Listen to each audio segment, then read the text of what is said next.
A diver descends into a cave to retrieve equipment. Suddenly, he notices an extra guideline nearby and, out of curiosity, gives it a pull. A diver, already bloated, suddenly drifts toward him, causing him to recoil in shock. However, upon approaching to investigate, he discovers a bag nearby. Opening it, he finds another one inside. The diver remains as nothing but a skeleton. This horrific scene is the story we will tell today. The diving accident occurred at Boesmansgat Cave, South Africa, located in the Kalahari Desert. Its appearance is highly misleading. The surface is merely a small pond about 9 meters in diameter, covered in green algae. It appears mundane, but beneath the water lies a massive abyss, reaching 270 meters in depth, one of the deepest freshwater dive sites in the world. The cave entrance is narrow, barely wide enough for one person to pass through, after which the space opens up like an inverted bell.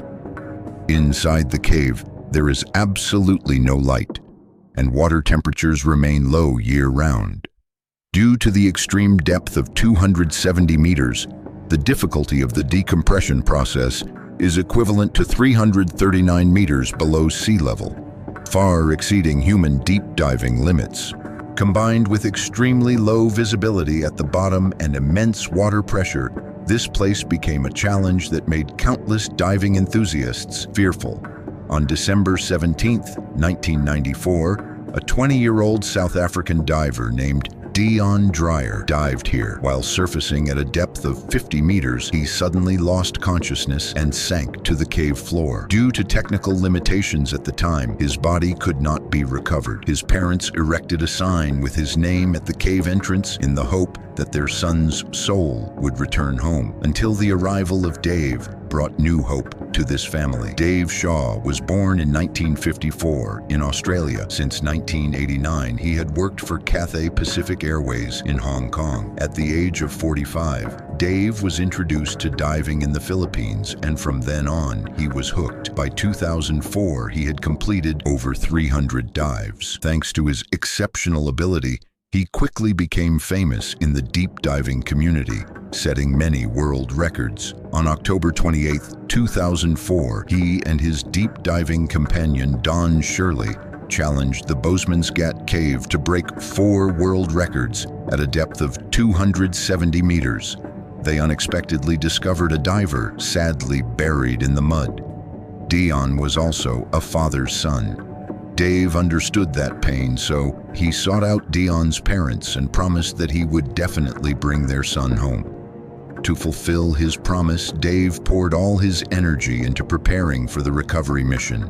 He understood the dangers of Boesmansgat, so he assembled a professional team, including Verna, who had just broken the women's deep diving record, and his friend John Sheely, who acted as central support. The entire team consisted of 8 support divers, as well as logistics and medical personnel. They devised a meticulous relay recovery plan. The most dangerous part at the bottom of the cave was handled by Dave alone. Don Shirley would provide backup at a depth of 220 meters. After receiving the body, he would ascend to 150 meters and hand it over to the next team member, continuing the relay until they reached the surface.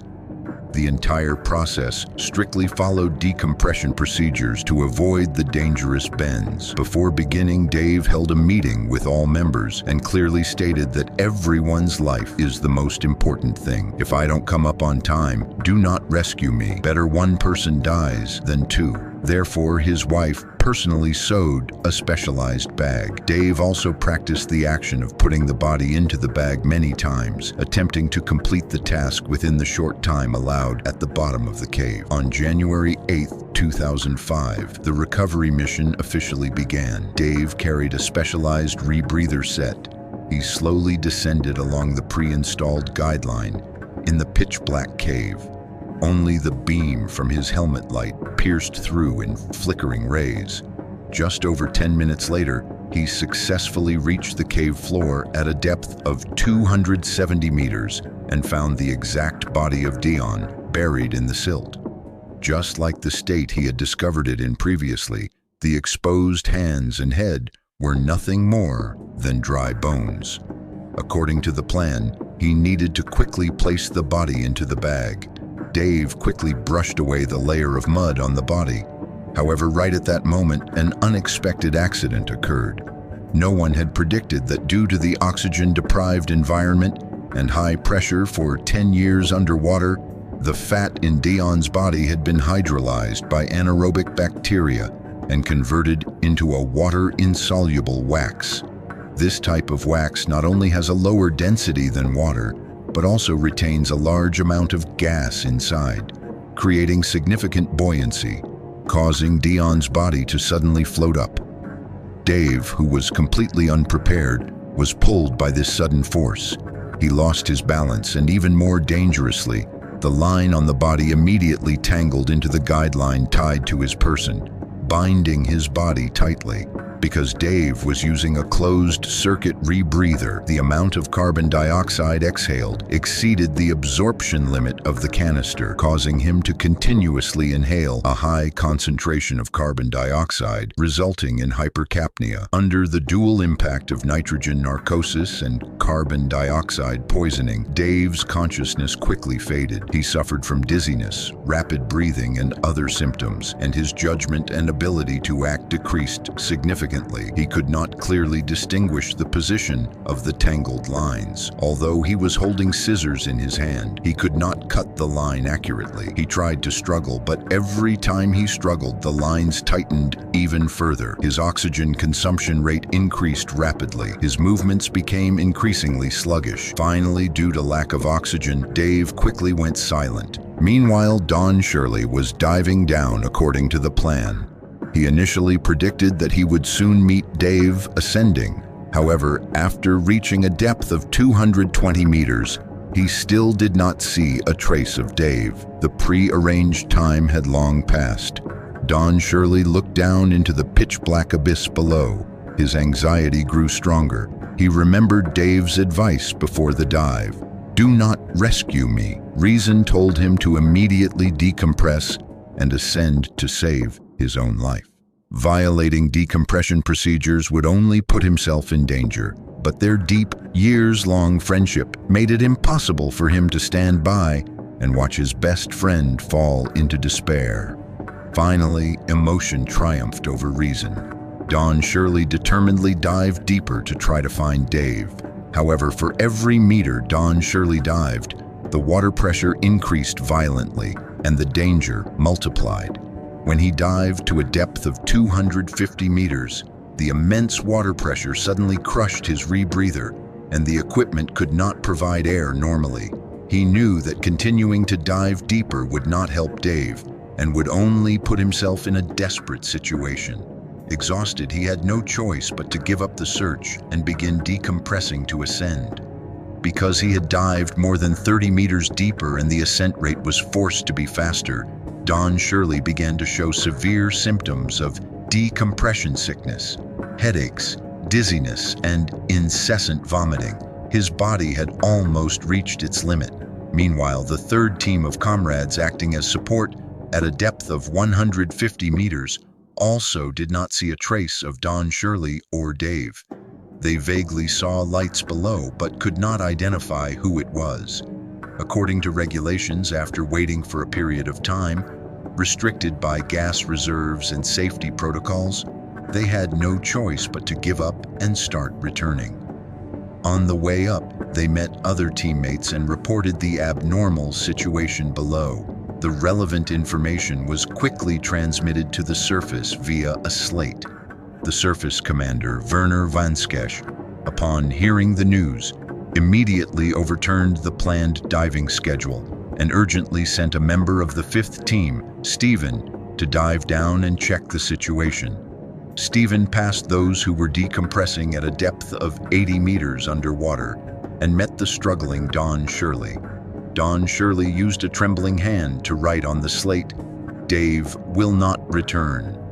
Stephen realized the critical situation, did not have time to follow decompression procedures, and immediately accelerated his ascent to inform everyone of this cruel truth. At the same time, Don Shirley rose to the gas exchange point at a depth of 46 meters to change his decompression cylinders, but his decompression sickness symptoms became increasingly severe and his body could not move normally. He could only rely on support teammates to continue ascending. After a long 11-hour decompression process, his teammates finally brought the struggling Don Shirley to the surface safely and rushed him to the medical team for treatment. Fortunately, Don Shirley survived, but because of severe decompression sickness, it left lifelong complications. As for Dave, he remained trapped at the bottom of the cave. With no news, the members at the scene were plunged into extreme grief. They held a brief memorial service at the cave entrance, tacitly accepting that Dave had perished. After the incident was reported by the television station, doubts from outside public opinion also became increasingly strong. Some people did not understand why Dave would trade his life for a stranger, but only Dave understood. It was his promise to Dion's parents. It was the determination and kind heart within him. However, things were not that simple. 3 days after the incident, the diver in charge of retrieving the equipment dived down to Bozeman Scott Cave again. When he dived to a depth of 50 meters underwater, he unexpectedly discovered another guideline. Out of curiosity, he tried pulling the line. 2 bodies tangled together suddenly drifted toward him. It turned out to be Dave and Dion. Dave was still tightly clutching the bag, and Dion's body was wrapped neatly inside. The final video on the camera attached to his helmet recreated the entire truth of the accident. There were no violent images, only Dave's gradually slowing movements. The light from his headlamp shone sporadically, and the final moment sank into silence. Dave was never a reckless adventurer. He was an experienced captain for Cathay Pacific Airways in Hong Kong. He was accustomed to rigor and meticulousness. This recovery mission stemmed from empathy and a promise to a stranger's family. He used his life to fulfill his oath. In the end, Dave kept his promise. It's just that he did it in a different way. If this video made you listen and follow till the end, like, subscribe, and share. Thank you, and see you in the next one.